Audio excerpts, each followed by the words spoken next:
Why wait to see if you'll get something you like this Valentine's Day when you can go to BlueNile.com and find something you'll love? Whether you're looking to treat yourself to a little winter sparkle or show a galentine how much you appreciate them, Blue Nile offers a wide selection of high-quality designs, expert guidance, and free 30-day returns for the ultimate peace of mind. You can even design your own jewelry. Right now, save up to 50% at BlueNile.com. That's BlueNile.com.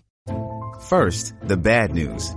SAP Business AI won't help you generate cubist versions of your family's holiday photos. But it will help you understand which supplier is best to help you roll out your plant-based packaging in Southeast Asia, or identify the training your junior project manager needs to rise up the ranks, and automate repetitive tasks while you focus on big innovations, so you can be ready for the next opportunity. Revolutionary technology, real-world results. That's SAP Business AI.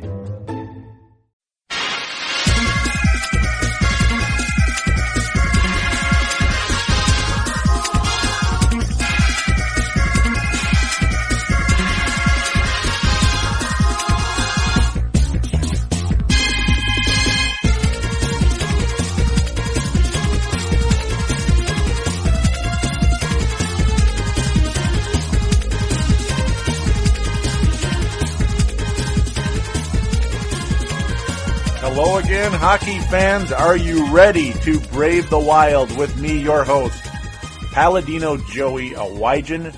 Well, it is episode number 36 today of Brave the Wild. Today is Friday, January the 22nd, 2010. So, yep, Brave the Wild continuing to be on the air on Fridays. I know that some of you are anticipating that, and thank you for allowing me to be a part of starting your weekend. And the Minnesota Wild, well, they'd like to be that as well. Unfortunately, their play of late, well, what can we say? Remember the game Dragon Warrior 1? I know, some of you out there might be old school gamers. Remember what the king would say, you know, whenever you'd save and you're going to continue your adventure? What would he say? Take care and tempt not thy fates. Well, that's pretty much the that's pretty much the gist of the show today. Other than we're going to get into a little more Concussion Junction, as finally the members of Concussion Junction are leaving. Only one guy left. One guy left, that's Pierre-Marc Bouchard, but Brent Burns finally has exited. Conjunction Junction. Yeah, that place. Yep, Concussion Junction.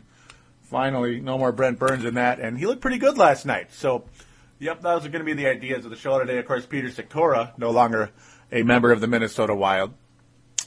But first and foremost, I thank each and every one of you for downloading and listening to this show. I might want to mention that. Thank you always for downloading and listening to this show, which is available on thesportstuff.com and on iTunes, and also minnesota.nhlfansite.com. Nice enough to put a pretty good link on their website.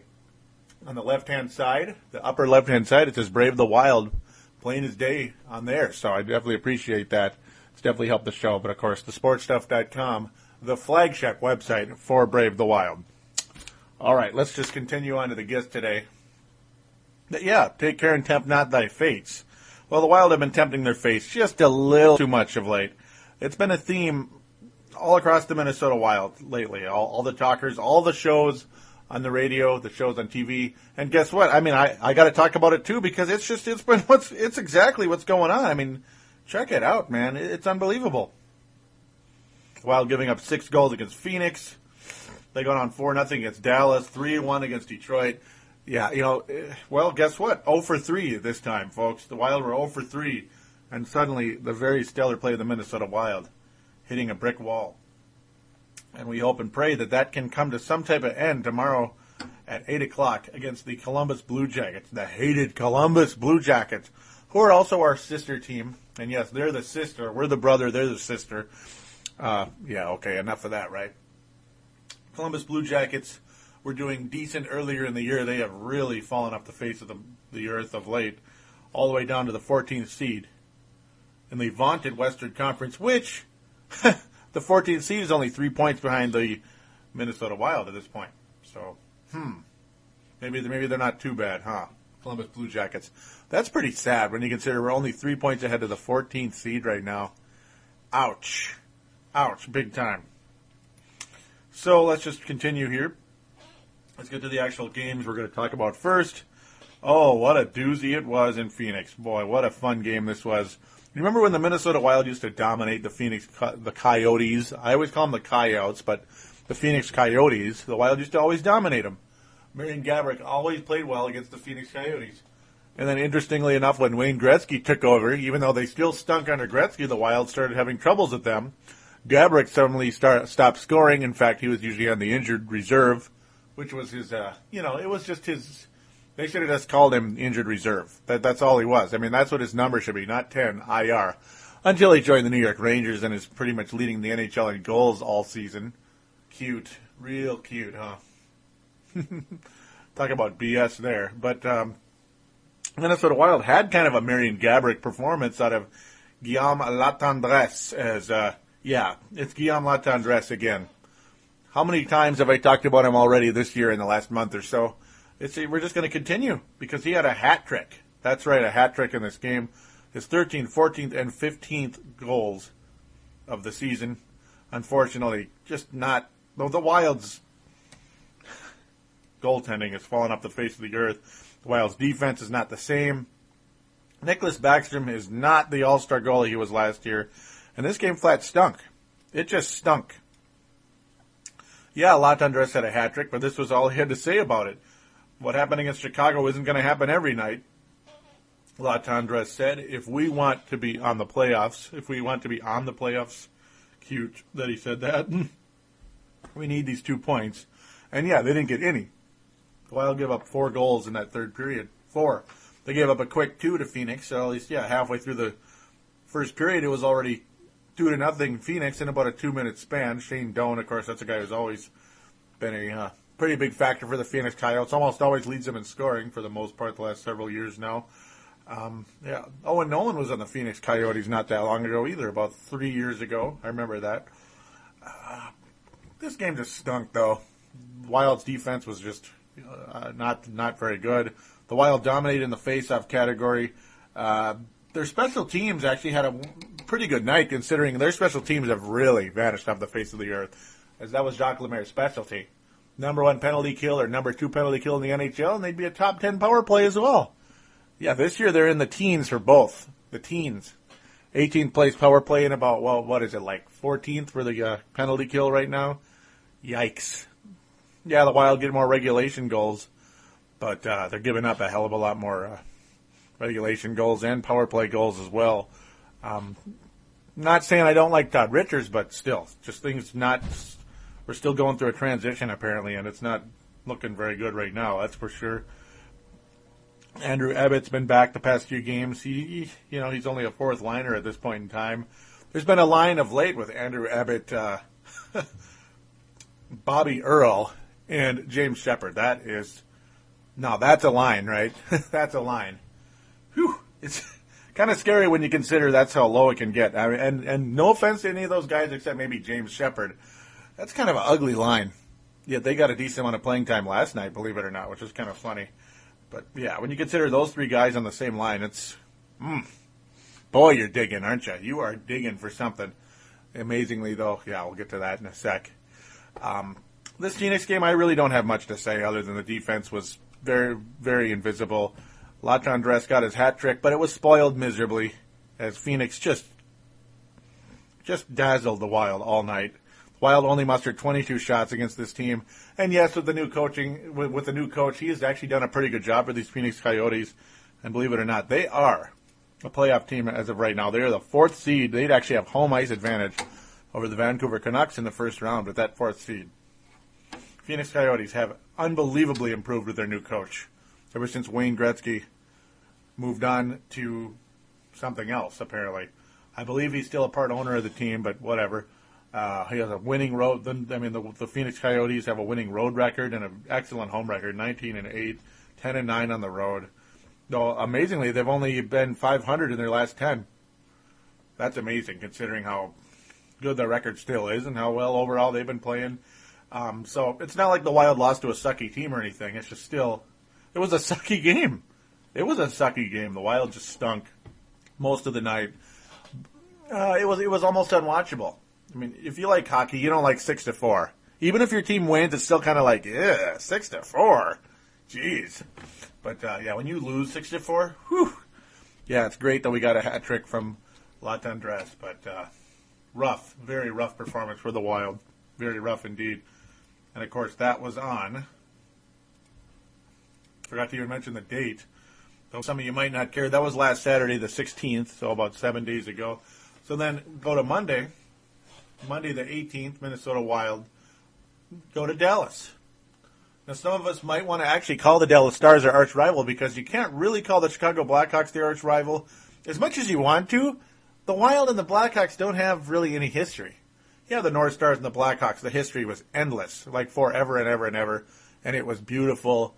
And I don't know, though. It's always been kind of a lopsided deal with the Wild and the Chicago Blackhawks, one way or the other. The Wild, when they were good, the Blackhawks were one of the worst teams in all of hockey. I mean, they were a mess for about 10 years. And all of a sudden, the Blackhawks might be the best team in the league. And look at the Wild. They're a non-playoff team. They're better than the Blackhawks were at that point in time. I mean, the Blackhawks were about what Carolina is right now. Just gone. Absolutely gone. You know, dead. New York Islanders level, you know. Nothing going on. But yeah, to get to my point, as I so long-windedly just continue to ramble, and I'm still doing it as we speak, I think the Dallas Stars might be the most appropriate arch rival for the Wild because, well, they were the North Stars, and the Wild really embarrassed them. Remember, way back at the beginning of the whole series between the Wild and the Dallas Stars. It was a 6-0 victory for the Wild, and it always seems to be a pretty emotional game. I guess, I mean, it's not the sexiest thing of all time. I mean, you think of Dallas, Texas, and hockey. I mean, it's never made sense. And ever since it's the North Stars, even just thinking of the North Stars moving there was a joke. We always laughed at it, and then it really happened. Along with Phoenix getting a hockey team, that's even funnier. Ice and 100-degree weather. Yeah, somebody filled me in on that, along with Florida, too. But, yeah, whatever. That's another topic for another day. It's always a fairly fun game, but unfortunately the Wild playing in Dallas, Texas has not been a pretty thing. In fact, the Wild have been 0-8-3 in their past 11 road meetings with the Dallas Stars. That's horrendous, folks. That's horrendous. Luckily for the Wild, anyway, the former Dallas Star Antti Miettinen had 2 goals in the game. But unfortunately, yeah, the Wild at this point had lost 5 straight in the road, as the Wild do lose 4-3. The cute part about this one, though, yeah, the Wild went down 4-0. Yeah. That first goal by Tom Wendell, this just showed you that Nicholas Backstrom, this guy is falling apart right now, man. He's falling apart. The goal he gave up on Tom Wendell from Sweden, oh my God. I mean, it was just like Backstrom was completely out of position, and Wendell put it right over his shoulder. Like, wow. That was really weak. You talk about a sieve. And that was just the first goal of the game. And it was about 5 minutes into the game.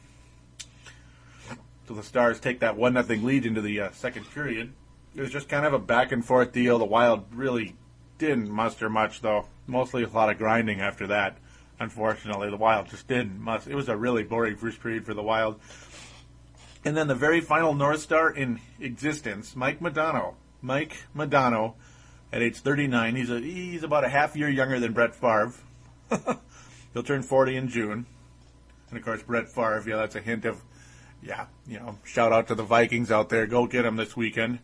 They better, damn it. But, and do check out Purple Mafia, by the way, folks.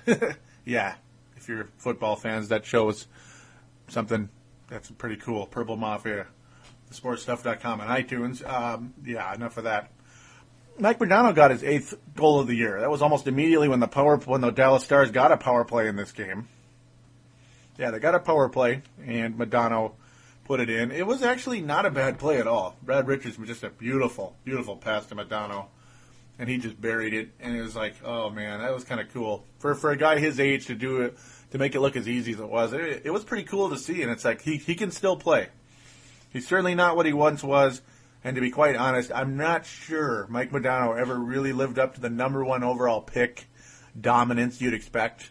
But hey, at the same time, the longevity, the loyalty, and what he's brought to the Dallas Stars / Minnesota North Stars, as you could say, has been nothing short of spectacular, and I guess that does warrant a number one overall pick in the long run when you consider this is his 21st season with that franchise. 21st season with the Stars. Unbelievable. The amazing part is their logo still is the same, and when you look at the Yahoo logo, when you look at it on Yahoo anyway, in the scoring area, it's funny because the Dallas part is shaved off, and it's like, it looks like the North Stars again. Before the traders left, of course, with Norm Greed. That's the real trader, of course. It just looks like the North Stars, and you see Minnesota and the Wild and that logo. It's kind of interesting. It's like, it's Minnesota hockey history. But, a little piece of Minnesota hockey history. Just pretty cool seeing Mike Modano bury that one. I liked it very much. And then Louis Eriksson, who's the top goal scorer. The top scorer is Brad Richards, but Louis Eriksson, a minute and a half later, just buried Nicholas Backstrom for his 20th goal of the year. And only 5 minutes later, it was all of a sudden 4-0. 4-0 Dallas. And it's like, Jesus. And forgive my language. I've never used that word on the air, and I apologize. But that's what it was like. It's 4-0 Dallas. And it's like, oh, my gosh. Come on, Backstrom. Talk about a sieve on this particular night. And in comes Josh Harding, and he was excellent. Stopped all 14 shots he faced. Backstrom stopped 11 out of 15. And then the Wild went to work. Of course, they tempt their fates yet again with a 4-0 deficit. And the Wild tried to get cute and make a nice comeback. Sure, only a minute and a half later, Antti Miettinen answered that Dallas goal. And it was 4-1, which is still a very unattainable situation. But it was a nice power play goal. Havlat and Zidlicki setting up Miettinen on that one. And it was a beauty, to be honest with you. But then all of a sudden Miettinen scores again. And it's like, it's 4-2 suddenly. This was, of course, more than halfway in the third period. It's like, it's a 2-goal game. There's plenty of time left. There's about 7.5 minutes left. You never know. And only a minute and a half later, Koivu, who had been really, really, really quiet of late. There's the top line is reassembled. Remember, that was broken up late last week. I guess after some really weak efforts by Koivu especially. Just gotten real quiet. And all of a sudden, Koivu finally scores to get his 14th goal of the year. And it felt pretty good. It was a nice play. I mean, the whole first line was able to come in on that one. Miettinen and Brunette assisting on that play. Nice passing again, and Koivu buried it up the middle, or it was a centering pass.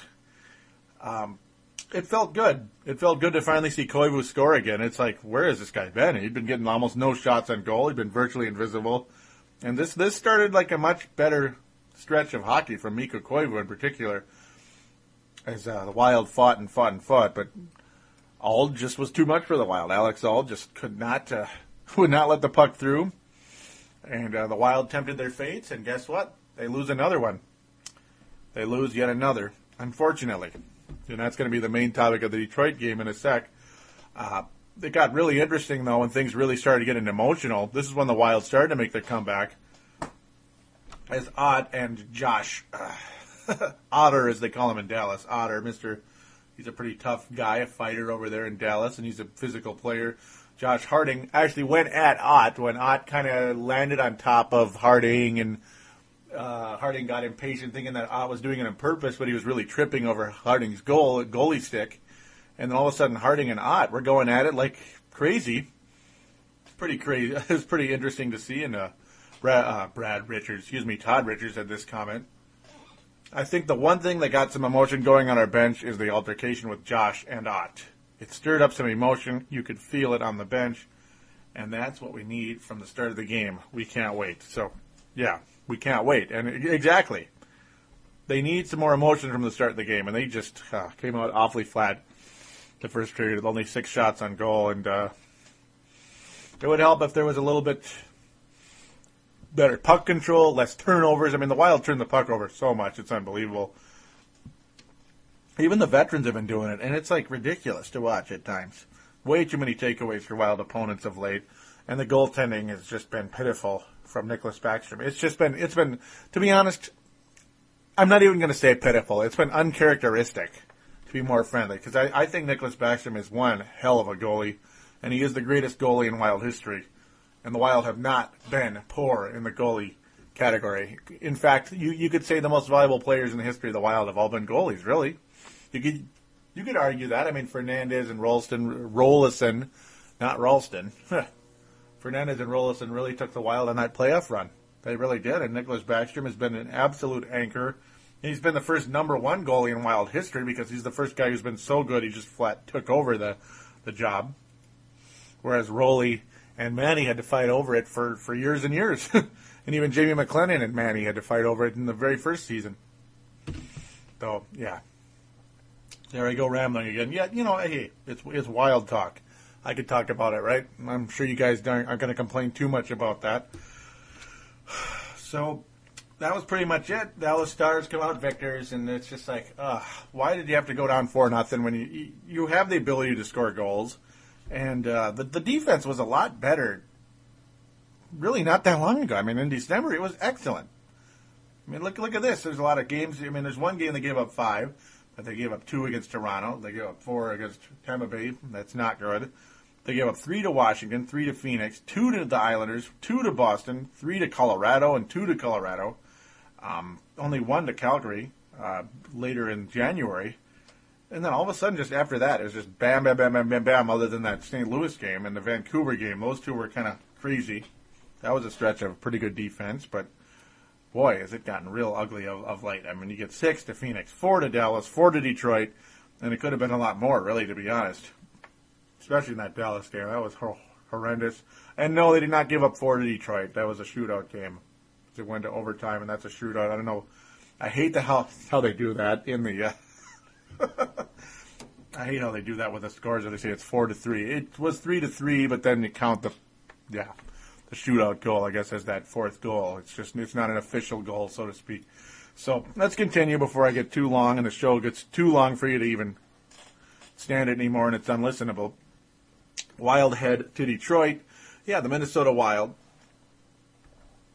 Well, Todd Bertuzzi's on yet another team. Remember, he was on Vancouver. Then, of course, that crazy incident, the sucker punch, wound up in Florida for a little while, which is NHL purgatory.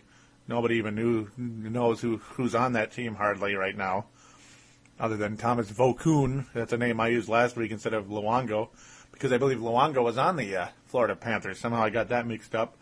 But yeah, Bertuzzi, he's been playing solid. He had his 14th goal yesterday in that first period. He's now on the Detroit Red Wings. He was on the Vancouver Canucks, the Florida Panthers, Calgary Flames. He's on Detroit. I believe he was on Detroit a little while ago, too, but he's back now. Bertuzzi bearing his 14th goal, drawing the ire of Minnesota fans who will never forget the Vancouver series and how Bertuzzi was, one of the main, really was the main goon against the Wild in that series. The good part is Detroit didn't really get a lead early on, but it was that third period. Early in the third period, things just not working out so great. But Robbie Earle's goal in the second period, halfway through the second period, went in off his leg. It went in off his leg, but he didn't kick it. It just bounced off of him. And it was one of the craziest, luckiest little goals. But, hey, it wasn't a bad call by the refs. So we'll take luck, and Robbie Earle puts it in. And an assist from Shane Knighty, which is one of the fewest things ever. Is, by the way, folks, Shane Knighty, for the first time in his career, had a 2-point game, 2-assist game. Gotta like that. Not much of an offensive player, is he? Just a stay-at-home veteran defenseman. But, the Wild take a 1-1 game into the third period, and it's like, hey, this is looking pretty good. It's a home game for the Wild. Detroit's not having such a great year. You gotta think the Wild could take care of this team tonight. Come on, go get them. You know, if you're gonna have any hope of making the playoffs, you gotta take out Detroit at home. Because, well, what's Detroit right now? They're the 8th seed now, but they were the 9th seed before the game. Wild were, 10th, 11th, like they always are this year. But then, gosh, Patrick Eaves and Drew Miller both bury goals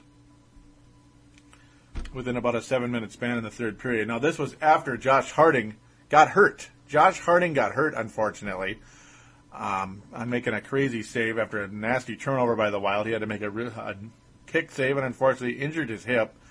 Backstrom comes in and, he was okay. He was better than he'd been, but he didn't win the game for the Wild. He sure didn't. Very, very unfortunate. Indeed. Pavel Datsyuk was the guy who almost had a goal, but Harding made a spectacular kick save. Unfortunately, Harding was hurt. This was Harding's first home start of the year, and it seems like he always plays against Detroit for whatever reason, and always seems to get a loss, though certainly he didn't get a loss on this particular day. Man, it's been tough. As the Wild have outscored their opponents 11-3 in their last 5 home games. So you figure, here we go indeed. And a quote from Martin Havlat: "It's amazing that we almost came back, but you can't play hockey like that. It caused you to lose your power and strength for the next games too." And yeah, that's why the Wild haven't been playing good lately. So let's get to that third period, as I got a little ahead of myself. I was already in it, but yeah, Detroit taking a 3-1 lead, and it's like, oh man. And you just hate seeing all the Detroit Red Wing fans. You don't know why they're at the Wild game anyway, but whatever. Martin Havlat able to bury one from Kyle Brodziak. And just a minute later, I mean exactly a minute later, the Wild tie it up on a very pretty goal by Andrew Brunette. Puck was bouncing. He just grabbed it out of the air, set it down, and boom! And put it in. That was on a shot from Shane Knighty. It bounced. It was a rebound for Brunette, who had to grab it out of the air and just slid it right in there. It was just a really cool play. As now Brunette and Koivu have 14 goals apiece to go along with Latcha and Dresser's 15 of the year. Those are the top goal scorers for the Wild. A beautiful thing. Unfortunately, the Wild, they had chances to bury this thing in the third period, late in the third period. And in the overtime, the Wild had 8 shots on goal. 8 shots on goal, and could not beat Jimmy Howard. Jimmy Howard just slammed the door on the Wild. And it was most unfortunate indeed. Nobody got a power play goal in the game. The Wild dominated in the faceoffs, 31-15. And they just absolutely dominated in the faceoffs the whole night. It was very evident the whole time. Watching it, it's like, wow, crazy stuff. But then in the shootout, we got our hearts broke. It was a pretty long shootout indeed. Datsyuk scored the goal after Koivu couldn't make it, and all of a sudden we're like, oh boy. As Latcha Andres couldn't get it, Nolan saved the Wild, and then it got really long for a while as Burns, Cleary, all these guys, Miettinen. All of a sudden, Zidlicki puts it in, and it's all the Wild have to do is stop Filppula.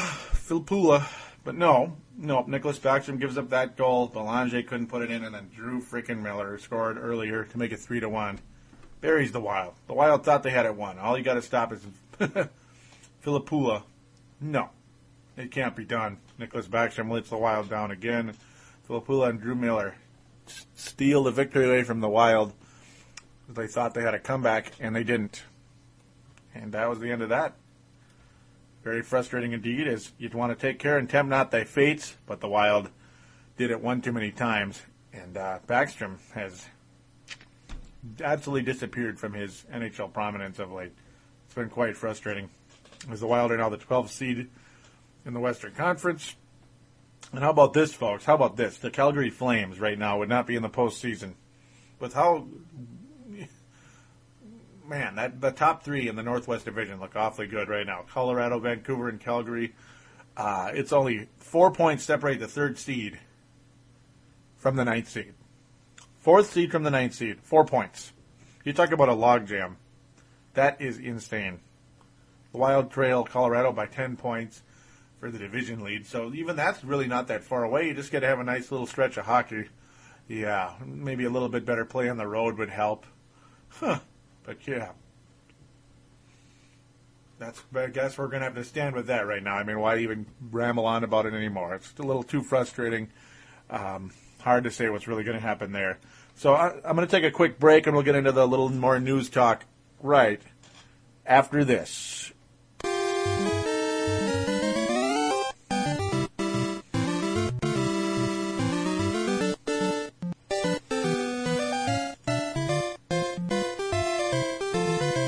And we are back on Brave the Wild, episode number 36, which is a reminder for iPod users, Microsoft Zune users, and other MP3 players.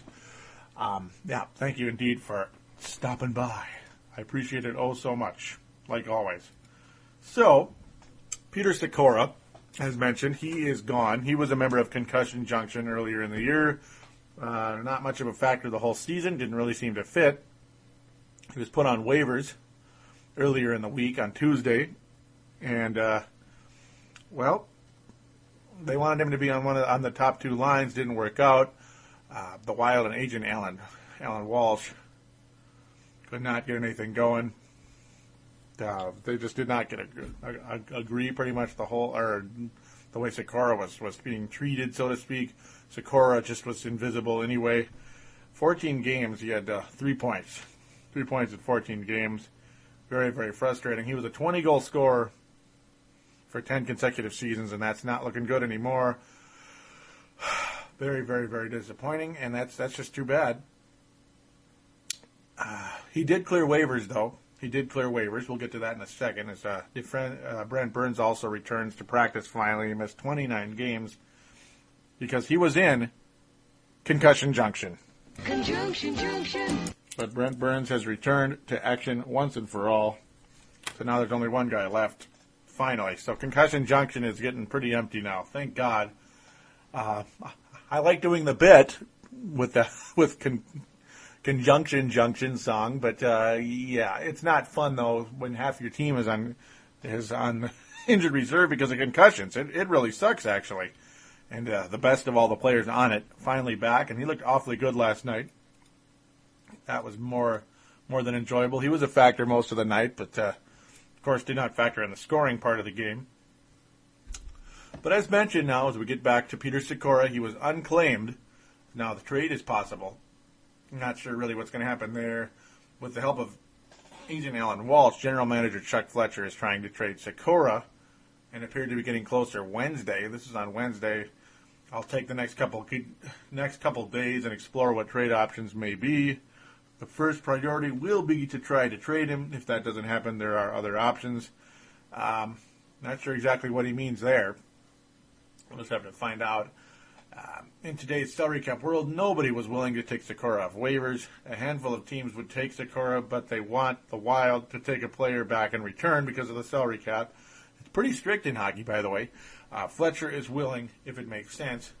Here's Fletcher's quote. Just because a player isn't taken off waivers doesn't mean nobody wants him, Fletcher said. So, yeah.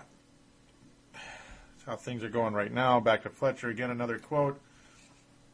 I spent time with Peter in both Anaheim and Pittsburgh, and now here in Minnesota. He's a terrific person and a very good hockey player. I have the utmost respect for him. Unfortunately, the situation didn't work out. We didn't have the right fit for him to succeed. It's not Peter's fault. So, there you go. The funny part, though, about all this is Robbie Earl. Yeah. I forgot to mention before the actual game yesterday, but yeah, Robbie Earl. How fitting would it be if the Wild won yesterday? It would have been really cool. It did help us get an actual point out of the game at least. But yeah, Robbie Earl was also put on waivers the same time as Peter Sykora on Tuesday. He remained unclaimed and returned to the team for the time being. And he got that little goal that bounced off his leg. That was nice. But yeah, he would have to be reassigned within 10 games or 30 days before requiring waivers again. So we'll see what happens there. Of course, as I mentioned, Brent Burns returns. The Wild are now at the maximum 23-man roster. Clayton Stoner puts them one over, unfortunately. He's injured, though. Clayton Stoner also hurt earlier. That's very frustrating indeed. We'll just have to wait and see what happens there. Clayton Stoner, a guy I really liked a lot. He's only gotten to play 8 games, though, but in all 8 of those games, to be honest, he was a factor, and I was quite impressed. Nothing majorly exciting as we do a little check on the Houston Aeros. Nothing majorly exciting still going on from the prospects over there in Houston. Danny Ehrman has 9 goals, 12 assists in 41 games for 21 points. So he's factored in about half the games, factored in the scoring in he's about half as many points as games played. So there you go. And Colton Gill, he's still not really much of a factor down in Houston. He's about a third liner as we speak, unfortunately. So nothing really going on from the main guys. Peter Kalis has just been invisible. He's a third to fourth liner at best down there. And Cody Allman, a guy a lot of people were pretty excited about before he had the injury coming into the preseason. He's only has 5 points in 24 games. So it's been kind of quiet through the whole prospect thing. And again, you could say we have Doug Risebrough to thank for that. Just not really anything going on prospect-wise. I mean, our top prospect right now, at least in terms of the Houston Aeros, Danny Ehrman, and that's the best we can do right now. It's the closest thing we have as for a player to come up to the Wild and to do something. As you have, other than that, a bunch of career minor leaguers.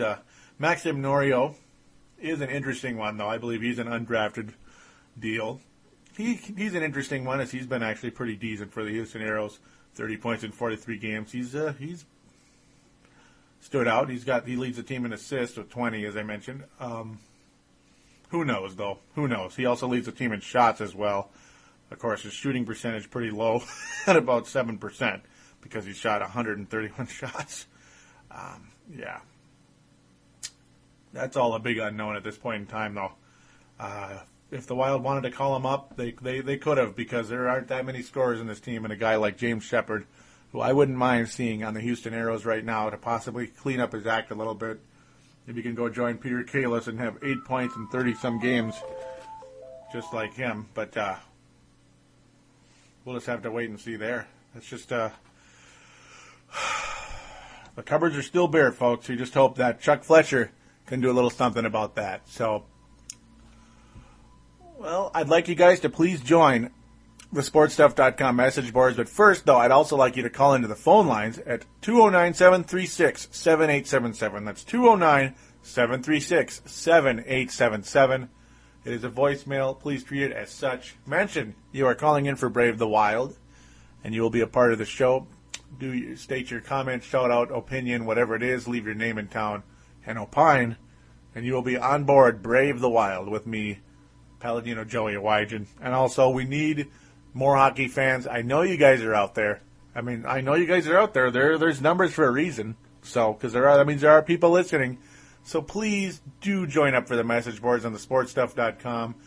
On the front page of the website, it is thesportstuff.com. Simple enough. If I'm not speaking English as good as in the past, maybe I was saying it too fast and it's annoying people. But yeah, on the front page of that website, thesportstuff.com, there's a button in the upper right-hand corner that says TSS Boards. Click on that, register. You will be on board. Join the NHL boards on there, the Brave the Wild section, and the podcast section. Yeah, we need some more hockey talk, the Minnesota hockey talk especially. Please get on the sportstuff.com message boards. As we don't just watch sports, you get involved. That is the slogan on the sportstuff.com. So with that, we're going to conclude things here and now as the Minnesota Wild. Of course, they have a home game against Columbus tomorrow, and they take 3 games off to play Detroit. And then they head to Colorado the next night and Thursday night. So we'll be reviewing those 3 games for sure in episode number 37. All Western Conference games, and you know what, folks? All winnable games. Yes, Colorado is leading the Northwest Division, but the Wild, for whatever reason, have had their number most of the season.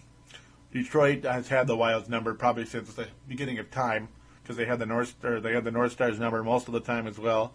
The Wild absolutely need to win tomorrow night, though. They need to beat Columbus just for a minimum some respectability. Just don't give up early goals for once. Take care and tempt not thy fates. So thanks again for listening, everybody. We will talk to you soon. You have a good weekend.